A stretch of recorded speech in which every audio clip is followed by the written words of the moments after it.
안녕하십니까. 어제에 이어서 외국의 뱅크 컴퍼니 책이나 퍼스널 책에 대해서 조금 더 말씀을 드리도록 하겠습니다. 주로 시티 뱅크의 컴퍼니 책이나 퍼스널 책의 이것을 가지고 우리나라 국민들에게 있어서는 이 수표에 대한 개념이 엄격하다 보니까 이것을 일반적으로 은행도 수표, 그러니까 뱅크 드라프트와 혼돈 되어서 시간과 여러 가지 불편한 사항을 겪게 됩니다. 그래서 체크를 잘 보시면은 체크를 보는 방향에서 왼쪽에 상단에 보면은 항상 개인 수표면은 개인의 주소와 이름, 회사 수표면은 회사의 주소와 이름이 발행된 나라의 글자나 영문으로 거기에 적혀 있습니다. 주로 영문으로 많이 적혀 있죠. 그래서 그걸 반드시 확인하시고 뱅크 체크와 우리가 알고 있는 가계 수표나 이런 거하고는 법률상의 지위나 또 사용 용도나 이런 것이 완전히 틀리다는 것을 꼭 인식하셔가지고 불편을 겪는 사례가 없어야 됩니다. 그리고 어제도 말씀드렸지만은 개인의 뱅크 책이나 컴퍼니 책에 대해 가지고 은행이 개런티 레터를 낸다든지 보증서를 낸다든지 그런 것은 전혀 없다는 것을 꼭 명심하셔야 됩니다. 최근에 보면은 시티뱅크 이름을 단 것뿐만 아니라 중앙아시아 지역, 카자흐스탄이라든지 키르기스탄이라든지 우즈베키스탄 이런 곳에서 또 퍼스널 체크나 컴퍼니 체크를 가지고 우리 국민들에게 혼돈을 시키는 경우가 있으니까 여러분들이 상당히 주의를 하셔야 됩니다. 그런데 뱅크에는 실질적으로 뱅크 드라프트가 있습니다. 그게 일종의 은행도 어음이죠. 그것은 볼 것 같으면 두 가지가 있어요. 첫째는 페이를 해주는 뱅크하고 이슈, 발행한 은행하고 동일한 은행과 동일한 브랜치인 경우, 이런 경우는 상당히 이제 안전하고 받을 수가 있는데 일반적으로 개인들이 받거나 그런 거는 거의 없습니다.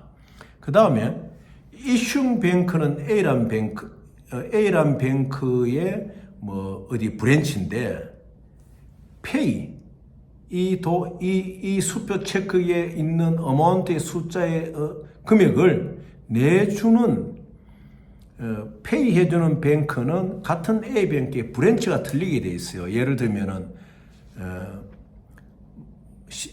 시티뱅크 홍콩 여기서 발행을 했는데 지불은행은 시티뱅크 NI 뉴욕으로 되어 있는 경우가 있습니다. 이제 그런 경우는 왜 그러냐? 이거는 요즘 말로 할 것 같으면은 최근에 발행된 것이 아니고 이보다 아주 오래 전에, 그러니까 어떤 국가와 국가끼리 정책이나 또 어떤 에셋 오너들이 자기의 자산 이동에 관해서 그런 사람들은 큰 은행에 자기의 큼직한 트러스트 계좌라는 게 있습니다. 트러스트 어카운트를 갖고 있기 때문에 그렇게 발행할 수 있는데 우리 개인이나 어떤 작은 회사들이 그런 것을 받았을 경우에는 사용하기 굉장히 어렵다는 것을 아셔야 됩니다. 그러나 기본적으로 이러한 모든 것들이 스위프트로 교신이 될 때에는 은행과 은행끼리 내부적으로 정리가 되니까 큰 염려는 없지요. 그래서 이 뱅크 책에 대해서는 개인 책이냐 회사 책이냐 은행도 책이냐 이것을 반드시 구별하셔야 됩니다. 그 다음에 은행도 책일 경우라도 이제 뱅크 드라프트라 그러죠. 뱅크 드라프트일 경우에도 해외 뱅크 드라프트를 받을 경우에, 그러니까 은행 안에서 받는 것이 아니고 은행 밖에서 받을 경우에는 반드시 MT-103, 103 이 스위프트를 요구를 해야 됩니다. 스위프트 요구할 때 그냥 MT103이 아니고 거기에 20이라는 조건을 붙여야 됩니다. 20에 조건이 붙는 건데 이것은 받는 은행에서 어떠한 경우에도 지불 거절을 하지 아니하고 수취권자, 이 수표의 주인에게, 베니피셔리에게, 수익자에게 이 어마운트를 지급한다는 이러한 일레브 커브를 취소 불능 컨포메이션이 되는 그 스위프트를 반드시 받아야만이 이것이 활용될 수 있다는 것을 아셔야 됩니다.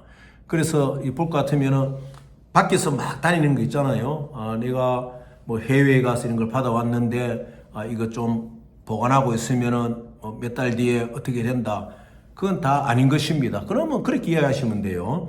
그러면은 내 구자에 넣어 주십시오. 그러니까 항상 그런 이야기가 있을 경우에는 내 어카운트, 내 계좌에 넣어 주십시오. 그러면 해드리겠습니다. 이제 이렇게 이야기를 하면 되니까 이런 일로 인해서 불편을 겪는 경우가 없기를 바랍니다. 제가 이제 깊은 이야기는 못 드려. 왜냐하면 우리가 서로 지켜야 될 또 그런 것도 있기 때문에 말씀을 못 드리는데 상당히 제가 지금 우려를 하고 있습니다. 그래서 방송에 제가 강조를 합니다. 절대 뱅크 체크나 뱅크 드랍트는 밖에 나와 있는 것은 딱 스위프트로 내 계좌로 보내주세요. 아니면 당신이 가가지고 내 어카운트에 입금시켜 주세요. 이렇게 해가지고 불편함을 여러분들이 방지를 해야 됩니다. 그래서 이제 오늘 또 저한테 뭐 전화도 오고 메일이 와요. 앞으로 좀 용어에 대해서 좀 이야기를 해달라. 그래서 제가 생각하니까 이제는 우리가 세계화 시대 아닙니까? 여러분들이 이런 용어들을 알고 있어야지 어떠한 그 금융에 대한 안목을 가지게 돼요. 그리고 혹 주위에서라도 이 해외와 관련된 업무에 대해서 실수할 수도 있으니까 여러분들이 말씀해 드릴 수가 있고, 우리나라가 하나 안타까운 것이 뭐냐, 우리나라 은행이 적극적으로 이러한 것을 물어오는 민원인에게 이야기를 할 줄 모릅니다. 그분들이 뭐 나빠서 그런 것이 아니라 여기는 지식이 첫째 없고, 그 다음에 업무에 대한 굉장히 자기 이제 뭐라 그럽니까, 자기들이 괜히 모르는 업무에 손을 대어 가지고 은행원으로서의 품위를 손상 안 시키기 위해서 이제 그런 거니까 우리 스스로 그런 것을 알아야 되고 이러한 일로 인해 불편을 안 겪도록 그렇게 만들어 나가야 되는 거예요. 그러나 저 영국령이 되었던 말레이시아 같은 데는요, 참 잘 돼 있어요. 중앙은행. 우리나라 사람들은 한국은행 들어가면 물어보기 힘들지 않습니까? 그런데 말레이시아 중앙은행 누구나 들어갈 수가 있어요. 자기가 예를 들어 해외에서 받은 뭐 이런 은행 관계 서류라든지 뭐 이런 게 의문점이 있으면은 말레이시아 내셔널 뱅크에, 센트럴 뱅크에 누구든지 가가지고 자기 패스포드 아이디를 내고 들어가지고 질문할 수 있는 그런 부서가 있습니다. 그것이 이제 그 유럽, 영국 애들의 지배를 받던 사람들이 성장하면서 또 그런 체제를 만들었고, 우리나라는 일본의 식민지에 있으면서 한마디로 그냥 여신 위주, 그냥 디포짓하고 그다음에 빌려주고 은행 자체가 이익을 취하는 그러한 금융 정책으로 왔던 거예요. 은행이 좀 더 한 발자국 나가가지고 돈을 가지고 있는 클라이언트, 고객들에게 우리 은행에 입금을 시키고 우리 은행이 이 돈을 움직여가지고 어떤 수익을 절대로 내어가지고 같이 공동이익을 봐야 되는데 우리나라 은행이 그런 공동이익을 보는 방법을 잘 모르고 있습니다. 그래서 때때로 이제 뭐 증권이나 이런 데 불편한 사항들이 많이 생기지요. 그러나 우리나라의 대기업들은 다 알고 있어요. 왜냐? 자기들이 해외 브랜치들이 아니습니까? 해외 지사들이 있으니까 거기서 정보를 받아가지고 한국 내에서는 하지 않지만 이러한 국제금융의 어떤 시스템을 잘 알고 그렇게 하고 있습니다. 여러분들이 이제 SBLC란 말은 많이 들어봤잖아요. 스탠바이 레터 오브 크레딧, 신용장인데 이 신용장에는 한마디로 여러 가지 다용도 목적에 쓰이죠. 예를 들어 한국이 외국의 원유를 사가지고 들어올 때 이 SBLC를 뭐 6개월, 1년 텀으로 그러니까 매출데이트, 신용기간을 1년으로 잡아가지고 그 1년 기간 동안 내가 1,000원짜리 SBC를 주면은 1,000원의 기름을 사올 때 보증이 돼가지고 리볼빙, 배가 들어와가 SGS 검사를 거쳐가지고 통관이 되고 했을 때 페이가 되면서 또 돌아가는 거죠. 그만큼 또 페이가 되고 나면은 기름을 가져올 때 신용 공여 한도가 또 다시 늘어나고 이제 그렇게 해서는 페이먼트 개런티 SBLC가 있고 그 다음에 이제 가장 우리나라에 있는 이 컴퍼니들이 잘 모르는 것이 콜레스테롤 SBLC가 있고 모니타이징 SBLC 두 가지가 있습니다. 콜레스테롤 SBLC는 뭐냐? 자기들이 프로젝트를 갖고 어떤 담보성 프로젝트나 담보성 자산이 있을 때 이 SBLC가 유동화되어 가지고 도움이 되는 것입니다. 그러나 모니타이징 SBLC는 그 SBLC가 갖고 있는 백그라운드 자체가 틀려요. 이 백그라운드 캐시다, 뭐 골드, 뭐 이런 식으로 백그라운드가 틀리기 때문에 이것은 바로 은행에서 레퍼런스, 그냥 보조적인 자료로 이거를 현금화해서 어디에 쓸 것이냐 이런 것만 이야기를 해주게 되면은 바로 현금화될 수 있는 모니타이징 SBLC입니다.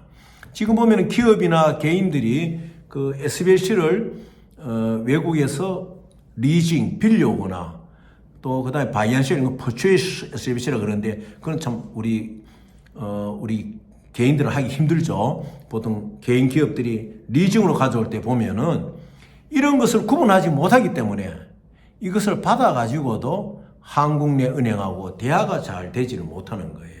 거기에는 또 RM이라 해가지고 RMA, Relation Management Available, 보내주는 은행하고 받는 은행 관계에 있어가지고 서로 뱅크 업무상에 한번 교신이 되든 오간 전력이 있어야지 그 은행들이 서로 은행의 레이트에 구애받지 않고 서로 수월하게 움직이게 됩니다. 이제 예를 들어가 캐나다의 카나디아 뱅크 같은 경우에 한국의 KB나 이런 곳에는 받기가 조금 힘든 경우더라도 수협 이런 데는 받아. 왜? 전북은행이나 왜? 거기는 RMA에 되는 서로 간에 어떤 교신이 되고 어떤 송금이랑 오간 게 있기 때문에 그런 거를 잘 구분해야 된다. SBLC도 그냥 SBLC라 해서 다 쓰기에 부족함이 없는 것이 아니고 이게 콜레쇼리냐, 담보용이냐, 프로젝트가 담보가 있고 이런 용도로 쓰는 거냐, 아니면 모니타이징, 백업이 캐시나 고올이 되어 있어 가지고 이것을 바로 쓸 수 있는 것이냐, 이런 것을 잘 구분해야 됩니다. 그래 제가 내일하고 모레하고 한 이틀만에 거쳐서 좀 이러한 것을 뒷받침할 수 있는 용어들에 대해서 강의를 하겠습니다. 뭐 예를 든다면은 유로클리어 스크린을 어떻게 체크하느냐, 그러니까 브로크펀드는 어떻게 반항하느냐, 또 그다음에 요즘 흔히 많이 쓰는 DLC, 다큐멘트 레드 오브 LC는 어떻게 해나가야 되느냐, 그다음에 MTN이라고 해가지고 미디엄 텀 노트는 어떤 것이냐, LTM, 롱텀 노트는 어떤 것이냐, 요즘 또 새로 개발된 게 있습니다. DPLC라고 디렉트 페이 오브 크레딧이래가, 이거는 한마디로 어떤 프로젝트가 있으면은 은행이 이 프로젝트가 성공할 때까지 어떤 금전적인 지출에서 보증을 해준다는 좀 진일보한 거지요. SBLC를 끊는 것보다 조금 쉽습니다. 이런 DPLC 제도. 최근에 BTC, 엑스체인지 비트코인 세일, 그래가 비트코인을 또 받쳐가지고 하는데 아직 우리나라에서는 이 일을 하기는 굉장히 힘듭니다. 만약 우리나라에서 아직 지금 BTC를 시도한 데가 있다 그러면은 제일 중요한 게 뭐냐, 비트코인에 대해서 그 비트코인이 갖고 있는 자산의 능력을 반드시 따져봐야 됩니다. 그래서 제가 내일 다시 이 문제에 대해서 설명을 드리면서 여러분들에게 이런 상식을 가지고 좀 세계 무대로 안목을 높이시는 길을 만들도록 하겠습니다. 그래 어제 이제 말씀 안 드렸는데 PC방을 찾았어요, 제네바 앞에. 그래서 이제 호텔에 잘 형편은 못 되니까 이제 PC방에 들어가가지고 그 시간에 이제 여러 그동안은 이메일이라든지 또 이 제네바에서 이제 기다리다가 다시 진입할 수 있는 어떤 서류의 준비가 안 되면은 어차피 기 발행해주는 HABC 까네와프로 가야 되니까 그 이제 거기에서 이제 생각하고 구상하고 이메일 또 어떻게 보내고 또 이렇게 이제 프로포즈를 해가지고 일을 잘 처리하기 위해서 밤을 그 제네바의 PC방에서 세우게 되었습니다. 참 세우면서 여러 가지 생각을 많이 했어요. 내가 아무리 몸이 피곤하고 바쁘더라도 참 정신을 차려야 되겠구나. 이번에 이 가방을 잊어버림으로 인해 가지고 어제 이제 말 컴퓨터도 같이 들어있었거든요. 다 잊어버리고 인해 가지고 얼마나 이렇게 지난 3, 4년간에 해왔던 이 성공에 직전에서 무너지고 있느냐 이렇게 생각을 하고 이제 한편은 저수는 난리가 났겠죠. 내가 밤에도 안 왔으니까. 그래서 그 PC방에서 이제 밤을 새웠는데 오전이 되니까 이 트레이더하고 우리 부회장하고 경원들하고 어떻게 찾아가지고 제가 있는 PC방을 찾아왔어요. 그래서 말을 하죠. 어떻게 여기 와 있느냐. 우리 걱정을 했다. 그래요. 내가 11번을 한국말로 11번을 타고 왔다. 우리 다리 2개 아닙니까? 2다리로 걸어왔다. 이제 이런 이야기를 하고 어쨌든 어려운 이러한 상황 속에서 뭐 서로를 어떤 다른 생각을 하는 것보다 어떻게 해결해야 되느냐 이제 그런 것을 모색하기로 했습니다. 그래서 만약에 제네바에서 기다리면서 서류가 안 되면은 다시 런던으로 가서 HSBC와 다시 이야기를 해가지고 서류를 준비해가지고 제네바에 트레이딩 플랫폼을 올 것인지 또 HSBC에서 다시 정해지는 트레이더가 정해주는 플랫폼을 그렇게 결정을 하자 그렇게 의논을 우리가 이제 서로 하게 되었습니다. 그래서 내일 이런 중요한 국제금융 용어를 좀 설명드리면서 또 마저 이야기 드리고 또 이 스위스란 것이 여러분들 아시잖아요. 로마의 휴일 그 참 세계의 연인 오드리 헵번의 그 살았던 곳이자 쓸쓸하게 혼자 남아있는 그 무덤이 있는 톨로체나스가 제네바에서 가깝습니다. 그 내일 오드리 헵번에 얽힌 그 아버지 얽힌 이야기 이런 이야기를 내일 해드리겠습니다. 내일 뵙겠습니다. 좋은 저녁 되십시오. 감사합니다.